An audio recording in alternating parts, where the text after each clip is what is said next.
Hello students, myself Anand Saini and your chemistry tutor. Let's start to learn chemistry. तो बच्चों चलिए start करते हैं। आज का हमारा टॉपिक चैप्टर चल रहा है आपका परमाणु और अणु, उससे रिलेटेड कुछ एक इंपॉर्टेंट से टॉपिक है, जैसे कि तत्वों का परमाणु भार क्या होता है, अणु भार क्या होता है, कैसे याद करते हैं यौगिकों के अणु भार। तो अणु भार और परमाणु भार के बारे में आज हम लोग डिस्कस करने वाले हैं, क्योंकि आगे आपका जो टॉपिक स्टार्ट होगा वो टॉपिक है आपका मोल कॉन्सेप्ट, उसमें बहुत ज़्यादा इंपॉर्टेंट पॉइंट है। ठीक है, चलिए स्टार्ट करते हैं। तो जैसे आप अपने स्क्रीन पर देख ही पा रहे होंगे परमाणु भार एक्चुअली क्या होता है, तो परमाणु भार के लिए कहा जाता है, अब जनरली अगर परमाणु भार की बात होती है तो हम लोग या आप अभी तक ये समझते होंगे कि परमाणु भार कोई नंबर होता है। Suppose this is the element C, कोई तत्व है C, उस पर एक नंबर दिया गया है 6, एक नंबर है 12। तो आपको ये पता होता है कि कोई परमाणु है, उस परमाणु के साथ जो नंबर नीचे लिखा होता है वो परमाणु क्रमांक होता है, जो नंबर ऊपर लिखा होता है वो क्या होता है, परमाणु भार होता है। ठीक है ना। तो अब ये नंबर एक्चुअली है क्या, ये क्या रिप्रेजेंट करता है, तो ये बात अब हम डिस्कस करेंगे सेंटेंस के बिहाफ पर।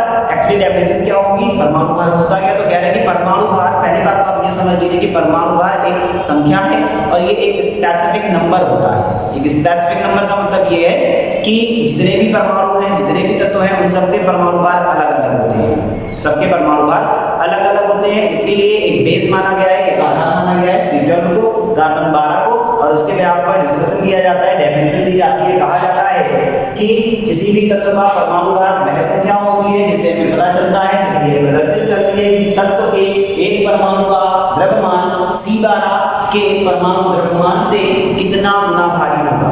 ठीक है, तो फिर से एक बार देख लीजिए क्या बता रहे हैं कि किसी भी तत्व का परमाणु भार क्या होता है, किसी भी तत्व का परमाणु भार एक ऐसी संख्या है जो कि ये प्रदर्शित करती है कि उस तत्व का परमाणु भार C12 कार्बन 12 C12 के परमाणु द्रव्यमान के 12वें भाग से कितने गुना भारी है। तो 12वें भाग से कितने गुना भारी है, ये पॉइंट आपको अंडरलाइन करना है।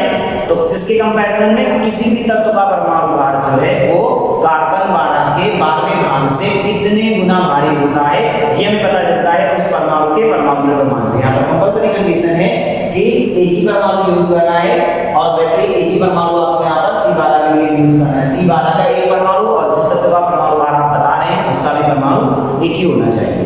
ठीक है, तो चलिए छोटी सी डेफिनेशन थी। डेफिनेशन के बाद आपको कुछ ऐसा फॉर्मूला दिखाई पड़ता है, मतलब ये आपको पता चलता है कि जो परमाणु भार होता है, परमाणु भार तत्व के परमाणु द्रव्यमान और C12 के एक परमाणु द्रव्यमान का अनुपात है, और मल्टीप्लाई कर रहे हैं C12 से, सॉरी 12 से। दैट्स व्हाई वही वाला बात हुआ आपका कि 12वें भाग से कितने गुना भारी है। ठीक है, तो ये फॉर्मूला आपको उसी के बिहाफ पर दिया गया है। एक जो सबसे इंपॉर्टेंट पॉइंट है बेटा वो ये है कि परमाणु भार की कोई भी इकाई नहीं होती, उसके साथ में आपको कोई भी यूनिट लिखी हुई नहीं मिलती है। ठीक है, तो चलिए देखते हैं तत्वों के अणु भार के बारे में कि अणु भार क्या होता है। तो अणु भार के लिए बताया जा रहा है कि अणु भार C12 के अकॉर्डिंगली आपको, जैसे आपने परमाणु भार की परिभाषा सुनी हुई है, वैसे ही अब आपको अणु भार की परिभाषा पढ़नी है, जाननी है। अब परमाणु और अणु, परमाणुओं से मिलकर के अणु बनते हैं, तो अणु की बात करेंगे कि अणुओं का भार, कौन से अणुओं का भार, कौन सा भार क्या है। डेफिनेशन तो बताई जा रही है, किसी तत्व अथवा किसी यौगिक का अणु भार वो संख्या होती है जिससे हमें पता चलता है कि किसी यौगिक के एक अणु का द्रव्यमान और C12 के एक परमाणु का द्रव्यमान में कितना अनुपात आ रहा है, उससे हमें क्या पता चलता है कि आपको डेफिनेशन में बताया जाए। ठीक है, फिर से एक बार देख लीजिए, किसी यौगिक का अणु भार वह संख्या होती है जो ये प्रदर्शित करती है किसी यौगिक का एक अणु का द्रव्यमान तथा C12 के एक परमाणु के 1/12 के अनुपात को प्रदर्शित कर रही है। और ऐसे यहाँ पे फॉर्मूला है, कोई भी यौगिक है जिसका आपको अणु भार ज्ञात करना है, किसी यौगिक का अणु भार उस यौगिक के एक अणु का औसत भार डिवाइडेड बाय C12 के एक परमाणु का भार × 12। जो पॉइंट है इंपॉर्टेंट वो है यही डेफिनेशन एक्चुअल है, यही डेफिनेशन आपको याद भी रखनी है। क्या यहाँ से हमें स्पष्ट हो रहा है, यहाँ से हमें पता चल रहा है, आपको यही परिभाषा याद रखनी है, बस इसी को जानना है, ऊपर जो पढ़ा उसको भूल जाएंगे, ये आपके लिए इंपॉर्टेंट है।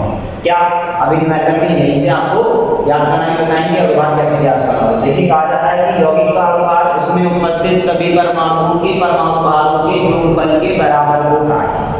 क्या होता है अणु भार? अणु भार किसी भी यौगिक का जो अणु भार है उसमें जितने परमाणु हैं बेटा उन सभी परमाणु भारों को जोड़ दीजिए और आपको आंसर मिल जाएगा, उस यौगिक का अणु भार पता चल जाएगा। ठीक है, so exactly this is the point. ये है आपका अणुभार। तो चलिए एग्जांपल भी देख लेते हैं, कुछ स्पेसिफिक तत्वों के हम लोग देखें कि परमाणु भार और कैसे ज्ञात करते हैं अणुभार, वो भी चीज हम लोग देख लेते हैं। ओके, आप इसको नोट करिए। ओके स्टूडेंट्स, चलिए देखते हैं एक इंपॉर्टेंट टेबल। ये है उस प्रमुख तत्वों के परमाणु भार जो कि आपको याद रखने होते हैं, जानने होते हैं, और इन्हीं के आधार पर आप ज्ञात करेंगे कि कैसे हमें किसी यौगिक का अणुभार ज्ञात करना है। ठीक है, तो अलग अलग तत्वों के परमाणु भार अलग अलग होते हैं, मैं आपको पहले ही बताया। हालांकि एग्जाम टाइम में मोस्ट प्रोबेबल ऐसा होगा कि आपको दे दिए जाएंगे परमाणु भार, दे दिए जाते हैं तत्वों के, लेकिन अभी 9th क्लास में आपको लर्न करना होगा, आपको याद रखना होगा। ठीक है, तो चलिए देखते हैं क्या बताया जा रहा है। जैसे हाइड्रोजन है H, तो हाइड्रोजन का परमाणु भार 1, हीलियम का होता है 4, कार्बन का 12 है, नाइट्रोजन का 14 है, ऑक्सीजन का 16 है। परमाणु भार ऐसे ही सोडियम का है 23, मैग्नीशियम का होता है 24, और ऑक्सीजन का 16 होता है, फास्फोरस का 31, सल्फर का होता है 32, क्लोरीन का होता है 35.5, पोटेशियम का होता है 39, कैल्शियम का होता है 40। ये होते हैं परमाणु भार अलग अलग तत्वों के। Mn होता है मैंगनीज का आपको बताया जा रहा है 55, Fe होता है आयरन का होता है 56, और ऐसे ही अगला आपको बताया जा रहा है Cu कॉपर तांबा का होता है 63.6 परमाणु भार, और सिल्वर Ag का होता है 108, और लास्ट आपको आयोडीन याद रखना है, इसका होता है 127। तो ये तत्वों के परमाणु भार है अलग अलग। अब इसके बाद हमें ज्ञात करना है, कैसे ज्ञात करते हैं किसी भी यौगिक का अणुभार, वो टॉपिक आपको सीखना है, जानना है। तो चलिए सीखते हैं, स्टार्ट करते हैं। कुछ आपके सामने ऐसे कंपाउंड लिख करके दे दिए जा रहे हैं, जैसे HCl है, H2O है, H2SO4 है, और ऐसे बहुत सारे बड़े बड़े कंपाउंड्स आपको मिलते हैं। तो इनका अणुभार कैसे ज्ञात करना है, ये आपसे क्वेश्चन पूछे भी जाएंगे। ठीक है, चलिए स्टार्ट। अब करना कुछ नहीं होता है, परिभाषा अगर आपको अणुभार की याद हो, अभी हम लोगों ने डिस्कस किया हुआ था, आपको बताया गया कि एक्चुअल डेफिनेशन क्या होती है अणुभार की। अणुभार के लिए आपसे कहा गया कि उस अणु में, उस यौगिक में जितने परमाणु हैं उन सबका परमाणु भार जोड़ दो, आपको अणुभार मिल जाएगा। ठीक है, अब जैसे इनका अणुभार याद करना है तो क्या बोल रहा हूं मैं कि HCl में जितने परमाणु हैं, कौन कौन से, H है और Cl है, इनका परमाणु भार जोड़ दो। आंसर आ गया, देखो HCl कैसे बना बेटा, H and Cl। H का कितना होता है टेबल से देखिए 1, Cl कितना होता है 35.5, तो क्या आ जाएगा 36.6। आंसर 36.6 HCl का अणुभार होगा। ठीक, ऐसे ही H2O कितने H हैं, 2 से मल्टीप्लाई करेंगे। ठीक है, और ऑक्सीजन कितना है, 1 है, ऑक्सीजन है 0 नहीं है। चलिए वैल्यू रखिए, H का परमाणु भार होता है 1, इधर टेबल से देखिए 2H है, इसलिए 2 से मल्टीप्लाई कर दीजिए, प्लस ऑक्सीजन का होता है 16, ओवरऑल कैलकुलेट करिएगा 16 और 2 18, ये आंसर आ गया आपका H2O का 18 हो गया। ऐसे ही आप देखिए इसमें कितने हैं H2SO4 में 2, S कितना है 1, ऑक्सीजन कितना है 4, 4 O है। कैलकुलेट करेंगे, वैल्यू रखेंगे, यहां से देख रखते जाएंगे। H का होता है 1, 2 से मल्टीप्लाई करिए, सल्फर का होता है 32, ऑक्सीजन का होता है 16, और 4 ऑक्सीजन है, 4 से मल्टीप्लाई करिए, ओवरऑल कैलकुलेट करेंगे 2, 32, 16 × 48, और टोटल आ जाएगा 98।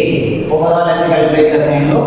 चलिए NaCl देखते हैं, NaCl कैसे बना बेटा, एक Na है और एक Cl है, वैल्यू रखिए, आंसर आ जाएगा। Na होता है 23 और Cl का होता है 35.5। ओवरऑल कैलकुलेट करेंगे तो आंसर आ जाएगा 58.5। चलिए एक और देखते हैं CaOH का होल करें। अब यहाँ पर OH का होल करें तो करने की बात थी, टोटल एलिमेंट दे दीजिए। कैल्शियम कितना है 1 है, ऑक्सीजन कितना है 2 है। आप चाहो तो ऐसे OH का भी होल कर सकते हो, ऐसे भी लिख सकते हैं, अदरवाइज आप ऐसे भी लिख सकते हो। O कितने हैं 2, H कितने हैं 2, वैल्यू रखिए, आंसर आएगा।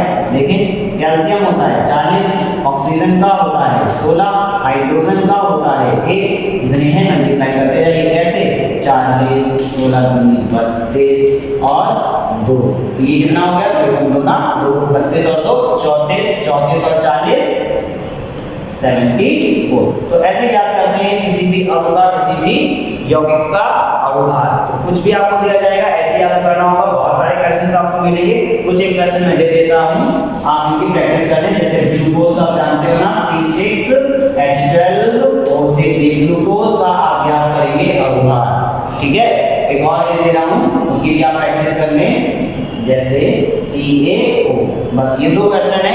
चलिए अच्छा एक और लिख लेंगे CO2। ये 3 क्वेश्चन है आपके पास में, इन तीनों का आपको याद करना है अणुभार। ये 3 क्वेश्चन दिए हैं, पहला है ग्लूकोज, दूसरा है आपका CaO चूना, और लास्ट इसके बाद कार्बन डाइऑक्साइड, इसका अणुभार आपको याद है। ओके, तो अभी के लिए थैंक यू।